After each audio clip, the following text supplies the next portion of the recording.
G'day guys, Shawnee from Life and Tennis. In today's video, I'll be discussing whether or not Alexander Zverev will go down as the greatest player to never win a Grand Slam. Now you may wonder, gee Sean, you've gone early on this. You know, Zverev is only, 27, 28, still has at least, say, 5 to 10 years of his career left. Is this too early a call? Like, give the guy a break. But for me, the signs are there. It's pretty ominous at the moment when you look at one of essentially only a very small select group of players to have lost his first 3 Grand Slam finals. You've had players like Andy Murray, Ivan Lendl, even the great Andre Agassi lost his first 3 Grand Slam finals before he obviously went on and won 8 and had a resurgent career towards the back end of his career. Particularly Ivan Lendl won 8. Andy Murray won 3, but he was was playing in the height of the Big 3 era, so I think he did really well just to win 3 Grand Slams. But yeah, Sasha Zverev just seems that he's lost a lot of confidence lately, and I think that particularly that Australian Open final that he lost to Sinner this year has really dented his confidence. And the results have shown he just lost to Francisco Cerundolo in Madrid, the second year in a row that he's lost to Cerundolo, and indeed he's now 0-3 against the Argentinian. So whether there's just some sort of strange matchup that tends to favour Cerundolo, I'm not sure. I think definitely part of it's a confidence thing for sure.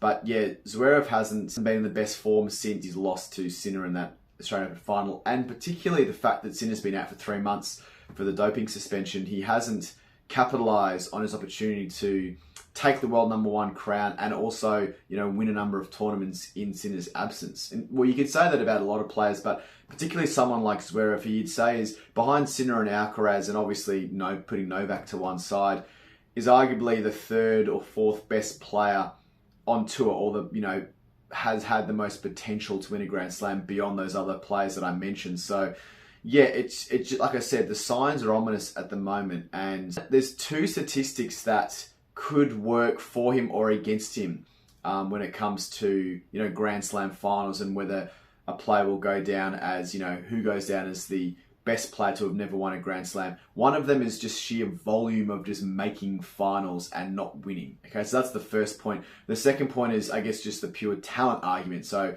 you got players like, Nalbandian, Ferrer, you've got Marcelo Rios. There's a whole bunch of really, really talented players that some of them made Grand Slam finals, some of them didn't, but they had the talent, but they just didn't quite realize that talent, or only in very short bursts. And then there's other players that made lots of Grand Slam finals and either didn't win any or didn't win many. Well, in fact, Zverev, if he makes another final and loses, will be the only player in tennis history, to have lost his first 4 Grand Slam finals. And I just think it would just be too far back for him to recover from that. If he makes, let's just say he made, the Roland Garros final, he lost.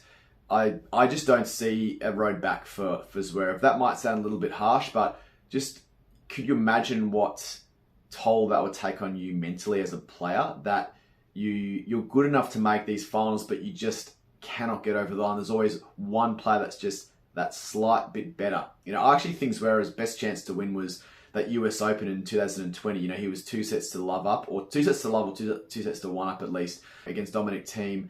And, he really, you would say that's probably the final that he choked. I definitely think Thiem stuck around, and he definitely made Zverev earn it. But at the same time, I think that was Zverev's final to win, and he lost it on his own terms. Whereas, the other finals against Carlos Alcaraz last year at the French Open, and obviously this year against Sinner at the Oz Open, I definitely think those 2 players were probably better than him on the day. Even if that French Open final last year, he did again have a 2 sets to 1 lead against Alcaraz, I still think Alcaraz was overall the better player.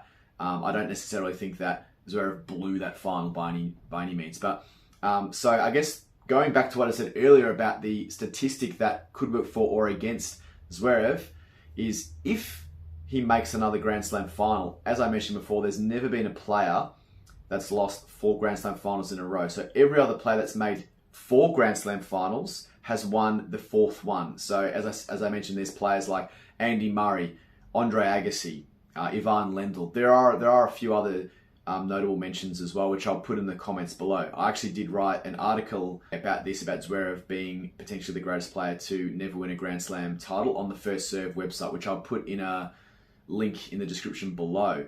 But there's never been a player that's lost their first 4 Grand Slam finals. So that's the other side that could work against Zverev mentally. And even you look at a player like Daniil Medvedev. He won that one US Open in 2021, famously denied Novak the calendar Grand Slam.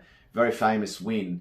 But so I think that was his 3rd Grand Slam final that he happened to win. But since then, he's lost other 3 or 4. So he's basically made 6 Grand Slam finals and won 1, which is also another argument for a player that also goes down as a great player that has potentially underperformed, but at least Medvedev has won a Grand Slam. So Zverev can't say that at the moment, and again, he's at risk of going down into unwanted history, basically. So another unhappy record that Zverev will definitely not want to achieve will be if he does become number 1 in the world and he's still unable to win a Grand Slam title, because currently the only former world number 1 who never won a Grand Slam title is Marcelo Rios, the mercurial Chilean, who very, very talented player, won a couple of Masters 1000 titles. He made 1 Grand Slam final, the 1998 Oz Open final, and lost to Seb Korda's dad, Petro Korda, in what many pundits, many fans will arguably say was probably the biggest choke of all time in tennis history. Either that, or I would say maybe that goes at number 2. Probably my number 1 choke of all time is, of course, Guillermo Coria, who went down to Gaston Gaudio, his countryman, in the 2004 French Open when he was 2 sets to love up and dominating that match, basically. And, he went through cramps as well as, clearly a mental thing happened as well during that match. So, that's that one almost objectively is the biggest choke in tennis history. But I would say that arguably that 1998 Oz Open final between Rios and Korda is not far behind. It's definitely number 2, because I think Korda won that in straight sets, and Rios just basically didn't come out to play, which would have been ultra disappointing, for him. I don't know what happened there, but yeah, he has that unhappy tag of being the only former world number 1 that's never won a Grand Slam title. Zverev is yet to become number 1 in the world, but if he was to become number 1, that's maybe even added pressure. So there's a lot of factors, unfortunately, right now that are working against Zverev. So he still has the tournament in Rome to practice before Roland Garros to get his clay court form up. But again, it just feels like the signs are there, unfortunately, that, he may go down as the greatest player to never win a Grand Slam. So in the process of filming my original video, I had to film this particular one, given that Casper Ruud now has won his first Masters 1000 title, and he was a player that definitely was already in the argument, in the debate, as one of the best players to have never won a Grand Slam, particularly as he falls under this exact same category as Zverev and all those other players that I mentioned as having lost his first 3 Grand Slam finals. And to make matters even more worse for him, he's lost his first 6 major finals, which includes those 3 Grand Slam finals and 3 Masters 1000 finals. Well, 2 Masters 1000 finals and the Nitto Turin finals. So Madrid was lucky 7, which might be a lucky number for him, who knows. But Ruud definitely is in the debate now. You would put him in the same category as Zverev, as a Masters 1000 champion, and someone who's, both those players have made 3 Grand Slam finals, losing all 3 of them. Ruud losing to Alcaraz, Novak and Rafa. So you couldn't pick 3 better players to have lost finals to. So I guess in some respects he's a bit unlucky.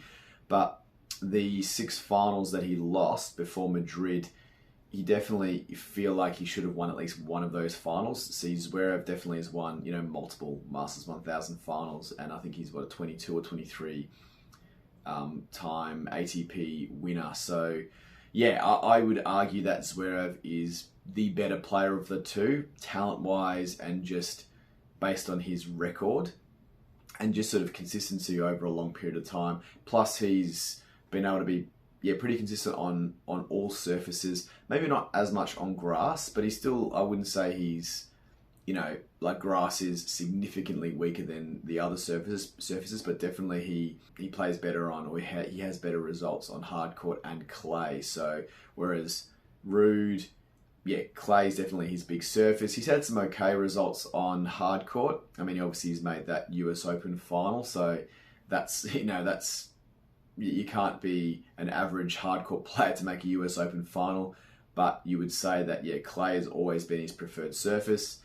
Gives him a bit more time on the ball with that monster forehand of his, and he's just a very solid, very smart player. Makes very smart decisions in his matches. So Casper Ruud definitely in the argument, but I would still argue that Zverev, in my opinion, will potentially go down as the greatest player to never win a Slam title if that's how he ends his career. So just wanted to throw Casper Ruud into the mix there, guys.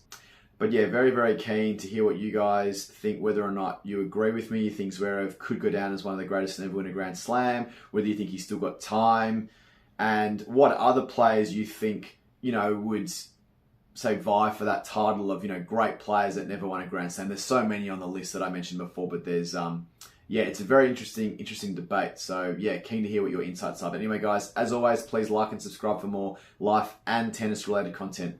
Cheers, guys.